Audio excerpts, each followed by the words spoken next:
Abdullayev Fəxrəddin Davudoğlu, Səlyan rayon sakini. Gün toylarda çox acınacaqlı vəziyyət yaranıb. Yəni toya hamımız gedirik, gəlirik. Stolun üstündə ta min cür əl basmağa belə şey yoxdur, yer yoxdur. Yemək gəlir, yeməyə qoya bilmirik stolun üstünə. Özə neçə cür yemək. İsrafçılıqdır. Mən nə bilim, çalafırı var, bozbaşı var, kabab, cürəbəcürü, toq, obrisi. Özə gecə saat 7-də, 8-də başlayır. Bunları sən, həkim özü də icazə vermir. Yiyirsən, gedib yatmaq da olmur. Nə də yemək olmur. Qabaq dədə baba, məsələn, toylar eləmişik də biz. Kasa bozbaş verirdilər, maraqlı. Göyərti, salatı ilə, çorbalı, dolması, belə şeylər verirdilər. İndi tam 1000 cürə yemək verir, vallahi israfçılıqdır. Özü də səsdən, küydən oturmaq olmur. Bahalı oxuyanlardır, 10 cür, 7 cür, 8 cür, belə səs-küydən belə şey eləmək olmur. İçəridə də oturmaq. Adam gəlir toya, məsələn, israflıq eləməyə. Amma bir saatdan artıq oturmaq qeyri-mümkün. Baxın, 6-da yazıb, saat 7-də hamı çıxı gedir. Qalan hamısı toyun öz yiyələridir, öz qohuma arabəsidir. Ona görə sən, bəlkə də indi mənə qınayan olacaq, deyəcək ki, bu mən özüm 3 dəyə toy eləmişəm. İkisində, bu Sevinç Şadlıq evində, Cavanşir müəllim bilir, kasa bozbaş vermişəm. Çünki bu elə bir şeydir ki, bu mənimdir. Qoyursan qabağa, doyunca içsən. Orada, məsələn, utanmaz adamlar çox şey eləyir, gəlir ortağa eləyir, o fağır adam dayanır, baxır, əlində adamımız.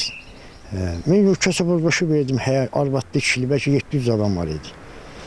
Sonra kababımı verdim. Yəni, israfçılıq sən olmaz. Allah təala özü də bunu götürmüş. O bu qədər.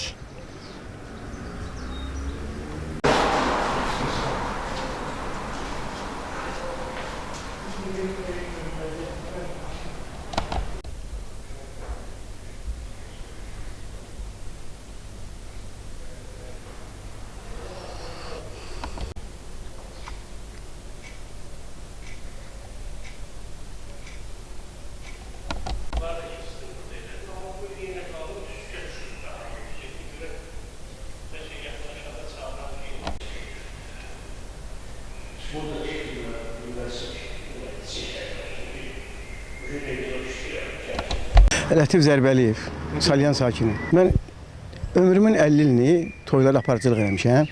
Amma bugün bu toylara baxanda israfçılıq çox genişdir. Adı var, bir söz deyim sizə, dekorasiyalar. Düzürlər aşağıdan 3-cü mərtəbəyə kimi, özə bahalı dekorasiyalardır. Sonra gəlin gətirmə məsələsi var. Gəlin gətirmək üçün o qədər bəzirlər ki, onlar hamısı israfçılıq, hamısı vəsait gedir, pullar gedir. Məsələn, şimdi toylara gedirsən, toylarda keçmiş dövrlərdə bir aşıq olardı. Bir 200 saat nağıl deyər, səhərə gedər. Laf son illər bir qızla oğlan müğənni oxuyardı. İndi 15-də, 20-də müğənni gətirirlər. Özə xüsusən bu şadlıq evləri bunlar dəbə salıblar. Gətirirlər. Onlar da oxuyan deyirlər. Flaşkartla 2 də mahnı oxuyurlar. Çıxıb gedirlər bu öyrəsinə zərəl gəlir. Usulların üstü həddindən artıq israfçılıqdır. Həddindən artıq. Lazımsız menülər düzürlər ustansına. Bunlar nədən? Bunlar adət ənənələrimizə zidd hərəkətlərdir. Bu adı mən bir söyləyəcəm. Vaxtı ilə məhz indi bizə toyun axırında plov gəlir də. Plov gələndə bir milli gemdə uşaqlar gətirirlər idi, qəşəng. İndi plov gələn tüstü buraxırlar. 40 də adam düzülür ora, 20 də qız, 20 də oğlan, bunlar oxuyanlar. Bir qaraçı paltarında 20 nəfər adam gəlir. Bunlar hamısı adət ənənələrimizə ziddir. Bugün toylarda bir-birinə salam verə bilmirsən. Hətta o səs gücləndiricilərin səsindən deyə bilmirsən ki, filan kəs, necəsən? Toylarda heç durub, toya gəlsən ki, məsələn, təbrik eləyəsən, bəylə gəlini, onlara imkan vermirlər. Yalnız bayağı mahnılar. Bir dənə Azərbaycan xalq mahnısı toylarda bugün oxunmur. Ümumiyyətlə, adət ənənələrimiz itib getmək üzrədir. Bunlara bir əncam çəkməlidir. Yəqin ki, bu vaxtda lazımlı təşkilatlar öz tədbirlərini görəcəklər.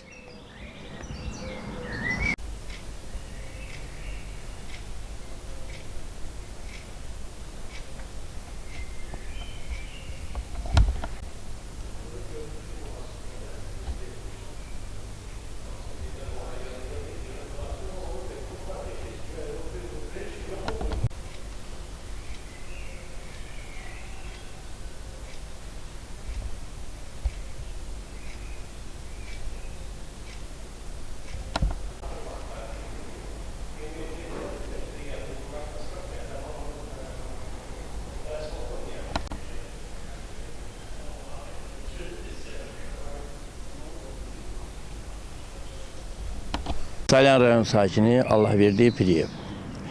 Bu günləri cəmiyyətdə adət-ənənələri, mərasimlərin, xüsusilə toy mərasimlərinin nə səviyyədə keçirilməsi ilə böyük narahatçılıqlar var. İnsanlar bəzən görürsən ki, toy edib, sevinməkdən çox bəzən çox mütəəssir olurlar. O mənada ki, həddindən artıq borca düşən var, müəyyən çox, nəzərdə tutduğundan çox gül satmayan xərc çəkirlər, bəlkə də borca düşüb toy eləyirlər və ondan da izafə yekunda heç ev sahibinə o edilən toy mərasimi kömək vasitəsilə çevrilmir.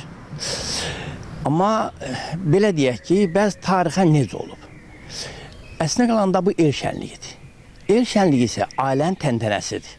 Hamı ev sahibinin başına yığılır, onun oğul qız toyunu təbrik etməyə gəlirlər və bütün yaxınlar, dostlar bu xeyir işdə iştirak etməklə yeni ailə quran gənclərə dəstək olurlar. Mənə yadıma gəlir, qabaqlar deyirlər ki, toy eləyəndən sonra hətta elə dəstək olurlar ki, o yenidən evində işində satan, satmayanlar hamısını bərpa elirdi və gümrah da ailə qururdular, oğul-uşaq sahib olurdular və bununla da gənclər xoşbəxt olurdular. Bu günlər isə toy mərasimini belə deyək də, müasirlik və keçmiş adət-ənənə. Bizim hər bir yaşlı nəslin müqəddəs borcudur ki, bizim milli adət-ənənələrimizə hörmətlə yanaşıb gələcək nəsillərə bu düzgün ötürək. Bu adət-ənənələrin düzgün ötürülməsi ilə milli mənsubiyyətimizin qorunması, ondan sonra toy şənliklərinin əsl standartlarını gələcək nəsillər hiss etməlidirlər. Bunun bir cəhətdən bu şərtlərin assimilyasiya etməsini görürük. Bu da nədən irəli gəlir? Birinci, toyda yapma şeylər çox olur. Həddindən kənar müdaxilələr və xüsusilə israfçılıq. Bu israfçılığı hamı görür. Artıq toyun standartı öz məcrasından çıxıb, xüsusi deyərdim ki, biznes sahələrinə parçalanır.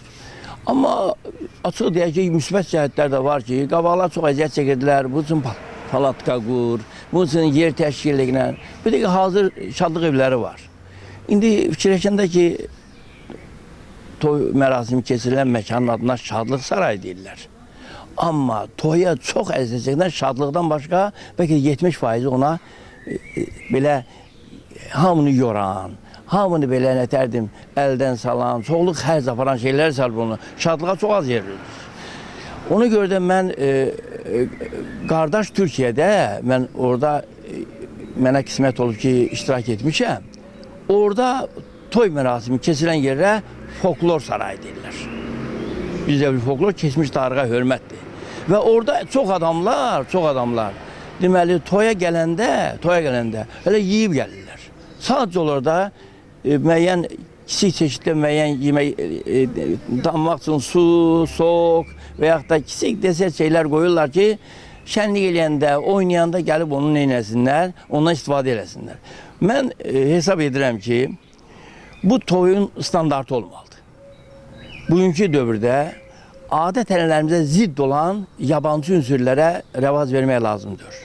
Və insanlar bizim ulu keçmişimizdən qalanlar, mən demirəm, müasirliyə də getmək lazımdır. Gənclərə dəstək olmaq lazımdır. Əvvələn, bütün gənclərimizə öz ata-anaları qarşıq sevincli günlər nəsib olsun ki, onlara xeyir işlə nəsib olsun.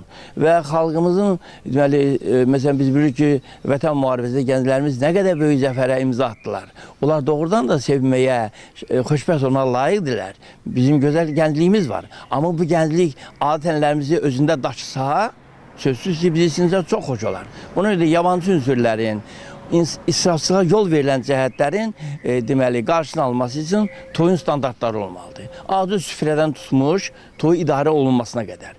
Artıq şeylərin deməli, rəvaz vermək lazım deyil.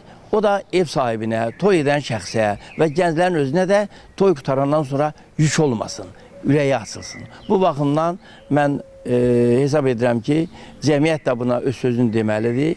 İnsanlar öz mövqeyini bildirməlidirlər. Ancaq mən elimizi, obamızı həmzə toy pusatlı görmək istəyirəm. Milli adətə söykənən əsl Azərbaycan toyları olsun. Bizim gənclərimiz də xoşbəxt olsunlar.